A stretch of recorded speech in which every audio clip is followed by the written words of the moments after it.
বিশ্বনবী তাহাজ্জুদের সময় দাঁড়িয়ে যেতেন ছোট্ট একটা ঘরে, চাটাইয়ের উপরে বিশ্বনবী মা এসে শুতেন, গাদাগাদি করে জায়গা নাই। মাঝরাতে বিশ্বনবী তাহাজ্জুদের জন্য দাঁড়াতেন, আল্লাহু আকবার বলে দাঁড়িয়ে যেতেন, নামাজ শুরু করে দিতেন। বিশাল বড় সূরা পড়তেন, কেরাত পড়তেন, রুকু করতেন, কিন্তু সিজদার জায়গায় সিজদা দেওয়ার জায়গা নাই। সিজদার জায়গায় মা এসা পা বিছিয়ে শুয়ে আছে। বুখারীর বর্ণনা, বিশ্বনবী সিজদায় যে হাত দিয়ে মা এসার পায়ের মধ্যে চিমটি কাটতেন। মা এসা বুঝতে পারতেন বিশ্বনবী এখন সিজদায় যাবে, সুবহানাল্লাহ পড়েন। মা এসা বুঝতে পেরে পা দুইটা সরিয়ে নিতেন, বিশ্বনবী সিজদা দিতেন। সিজদা দিয়ে বিশ্বনবী যখন আবার দাঁড়িয়ে যেতেন, মা আয়েশা পা বিছিয়ে আবার শুয়ে পড়তেন। কি ইবাদত ছিল বিশ্বনবীর! হাত্তা তাতাওয়াররামু খাদামা। মা আয়েশা বলতেন বিশ্বনবী দাঁড়িয়ে থাকতে থাকতে এত সময় ধরে তাহাজ্জুদের সালাত পড়তেন, ওনার পা গুলো ফুলে এরকম টিউমারের মতো মোটা হয়ে যেত। সুবহানাল্লাহ পড়বেন না? দাঁড়িয়ে থাকতে থাকতে বিশ্বনবীর পা গুলো টিউমারের মতো মোটা হয়ে যেত।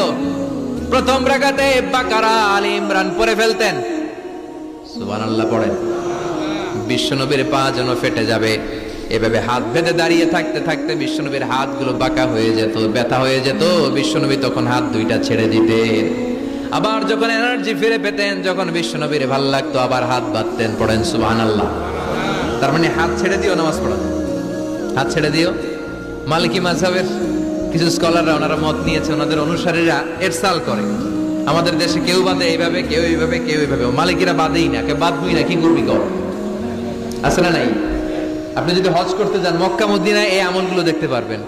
এটা সুন্নাত একটা আমল। হাত ছেড়ে দিলেও যেখানে সালাত হয়ে যায় ওই জায়গায় কই বাঁধবে, এই নিয়ে কিলাকিলি আছে না নাই? উপরে না নিচে, আমিন জোরে না আসতে, আছে না নাই? বিশ্বনবী লম্বা সময় দাঁড়িয়ে তাহাজ্জুদ পড়তেন। তাহাজ্জুদ পড়লে আপনার মর্যাদা বাড়ায় দিবে কে? সাইয়েদনা জিবরাইল বললেন, ইন্না শারাফাল মুমিন ফি কিয়ামিল লাইল। বিশ্বনবী বললেন, জিবরাইল এসে আমাকে বলে গিয়েছে মুমিনের মর্যাদা তাহাজ্জুদের নামাজের ভেতর। সুবহানাল্লাহ পড়েন। তাহাজ্জুদের নামাজ পড়লে মর্যাদা বাড়ায় দেয় কে? 2 নাম্বার কুরবাতুন ইলাল্লাহ। তাহাজ্জুদের নামাজ পড়লে আল্লাহর সাথে নৈকট্য বাড়িয়ে দেয় কে? আল্লাহর সাথে কানেক্টিভিটি আপনার বেড়ে যাবে। আমাদের দুনিয়াতে সব জায়গায় কানেক্টিভিটি আছে। এমপির সাথে হাত আছে, চেয়ারম্যানের সাথে হাত আছে, ওই এসআই এর সাথে হাত আছে, পুলিশের আইজির সাথে হাত আছে, কিন্তু আল্লাহর সাথে হাতটা নাই। কথা কন, আসল জায়গায় কানেকশন লাগানো দরকার। চিল্লায় বলেন ঠিক কি না? মান লাহুল মাওলা ফালাহুল কুল্লু। যে ব্যক্তি আল্লাহর হয়ে যায়, গোটা বিশ্ব তার হয়ে যায়। যে সব জায়গায় যে ধর্ণা দেয়, আল্লাহর কাছে ধর্ণা দেয় না, তার কোনো মর্যাদা নাই। আর যে ব্যক্তি সব দিক থেকে মুখ ফিরিয়ে আল্লাহর কাছে যায়, গোটা বিশ্বের সবাই তার দিকে তাকিয়ে থাকে। এজন্য সম্পর্কটা লাগাইতে হবে কোন জায়গায়? তার মানে তাহাজ্জুদ পড়লে মর্যাদা বেড়ে যায়, আল্লাহর সাথে সম্পর্ক বেড়ে যায়। বিশ্বনবী বললেন, মানহাতুনা আনিল ইসিম। তাহাজ্জুদের নামাজ পড়লে, তাহাজ্জুদের নামাজ আপনারে পাপ কাজ থেকে বাধা দিবে। সুবহানাল্লাহ পড়েন। তাহাজ্জুদ যারা পড়ে এরা পাপ কাজ করে না। চিল্লায় কোন ঠিক কি না?